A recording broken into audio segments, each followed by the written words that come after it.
Assalamualaikum warahmatullahi wabarakatuh. Perkenalkan, nama saya Praja Septianingsih. Saya berasal dari kelas 11 Farmasi. Nah, sepertinya masih ada nih yang belum menjawab salam dari saya. Jadi saya akan ulangi lagi ya. Tapi kali ini saya akan mengulanginya dengan sebuah pantun. Pergi ke pasar membeli beras, sampai ke rumah menanak nasi. Bila mana salam pembuka tak terbalas, maka akan saya ulangi lagi. Assalamualaikum warahmatullahi wabarakatuh. Alhamdulillah wa syukurillah wa la haula wa la quwata illa billah. Amma ba'du. Pertama-tama marilah kita panjatkan puji syukur kita kehadirat Allah Subhanahu wa taala yang telah memberikan rahmat dan taufiknya hingga kita dapat berkumpul di hari ini. Tak lupa pula salawat serta salam kita sampaikan ke baginda Rasulullah Sallallahu Alaihi Wasallam yang telah menuntun kita dari jalan yang gelap menuju jalan yang terang benderang. Semoga kita semua mendapatkan syafaatnya di yaumil akhir kelak. Sebelum masuk ke inti pembahasan kita, saya akan menjelaskan sedikit terlebih dahulu nih alasan saya membuat video pidato ini. Ya, video ini merupakan salah satu proyek yang diberikan oleh sekolah kepada peserta didik di SMK Farmasi Ikasari, di mana tujuannya adalah untuk mendapatkan memenuhi aspek penilaian yang memang sudah dirancang di dalam kurikulum pendidikan yang tengah diterapkan di masa pandemi COVID-19 ini. Baiklah para penonton terhormat, saat ini Indonesia tengah menghadapi masalah yang sangat serius. Bukan hanya Indonesia, namun juga banyak negara di luar sana yang mempunyai masalah yang sama seperti Indonesia. Ya, masalah COVID-19 atau Coronavirus Disease. COVID-19 ini mulai muncul pada akhir tahun 2019 dan masuk ke Indonesia pada bulan Maret lalu. Kemunculan COVID-19 ini mengakibatkan berbagai aspek di kehidupan kita berubah. Mulai dari hal-hal kecil seperti aktivitas sehari-hari, hingga hal-hal sebesar seperti ekonomi dan juga pendidikan. Semua berubah beradaptasi mengikuti perkembangan pandemi COVID-19. Pendidikan termasuk salah satu dari banyak kebutuhan pokok dalam kehidupan manusia, baik itu formal maupun non-formal.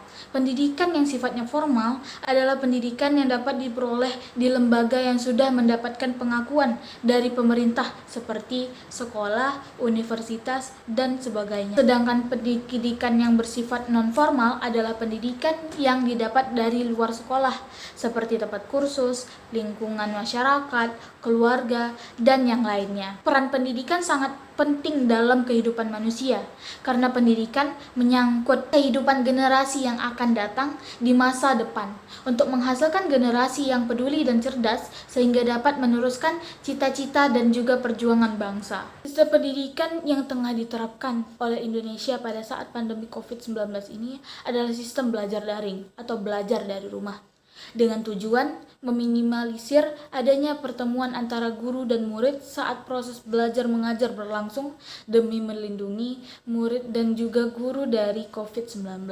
Namun nyatanya, sistem yang diterapkan saat ini masih memiliki banyak sekali celah dan juga kelemahan.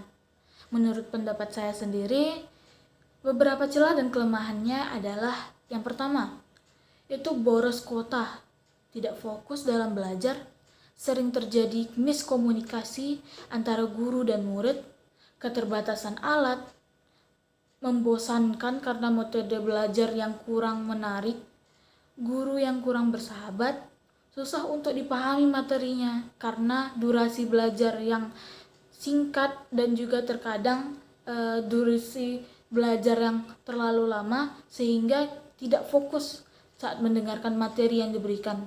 Dan mungkin banyak hal negatif lainnya. Okay, what I said just now is what I think based on how I feel and see around me.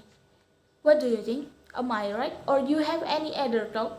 Namun di sisi lain, jika kita benar-benar menerapkan sistem pendidikan daring ini dengan baik dan benar, maka hal-hal positif yang akan kita peroleh adalah yang pertama, memiliki jam belajar yang fleksibel, sehingga kita dapat mengatur, memanajemen diri kita, bagaimana kitanya, dan dapat berekspresi sekreatif mungkin. Di dalam pembelajaran daring, kita tidak memiliki batasan. Kita bisa bereksperimen dengan segala cara, dengan segala jalan. Jadi kita berusaha mengakses hal-hal yang mungkin tidak bisa kita akses saat kita belajar di kelas, di sekolah seperti biasanya. Selanjutnya, yang lainnya juga meningkatkan skill penggunaan alat elektronik. Ya, pastinya dengan menggunakan pembelajaran daring, kita pastinya harus memiliki skill untuk menggunakan alat yang kita gunakan dalam pembelajaran tersebut. Sebagai siswa, kita diwajibkan untuk mengikuti dan patuh dengan segala macam perintah yang diberikan. Selama hal tersebut masih berbatas wajar dan biasa dilakukan, kenapa tidak? Kita hanya perlu belajar dengan sungguh-sungguh, mengerjakan tugas-tugasnya dengan sepenuh hati, dan juga menerima segala macam feedback yang diberikan oleh guru kita. Kenapa begitu? Dengan belajar menerima, kita nantinya akan terbiasa untuk meninjau kembali pekerjaan yang telah kita lakukan. Jika kita mengejar sesuatu, besar persen usaha yang kita keluarkan, kita korbankan, akan sama nantinya dengan persen keberhasilan yang akan kita dapat. Jika persen usaha yang kita berikan sedikit, maka sedikit pula persen keberhasilan yang kita dapatkan nantinya. Dengan mengerahkan persen usaha yang besar, dan nantinya kita akan mendapatkan persen keberhasilan yang besar pula. Dan pastinya dengan memiliki persen keberhasilan yang besar, kita pasti akan dapat mencapai impian yang kita inginkan. Bisa diibaratkan seperti ini, jika kamu rajin belajar, maka kamu akan dapat nilai yang bagus. Nah, dengan kamu dapat nilai bagus, maka kamu akan naik kelas, maka kamu akan juara. Sesederhana itulah cara mengejar impian. Namun, proses dalam mengejarnya lah yang mungkin akan terasa sulit ketika dijalani. Tapi percayalah, cintai dulu prosesnya, baru bisa dapat hasilnya. Demikianlah pidato singkat yang dapat saya sampaikan.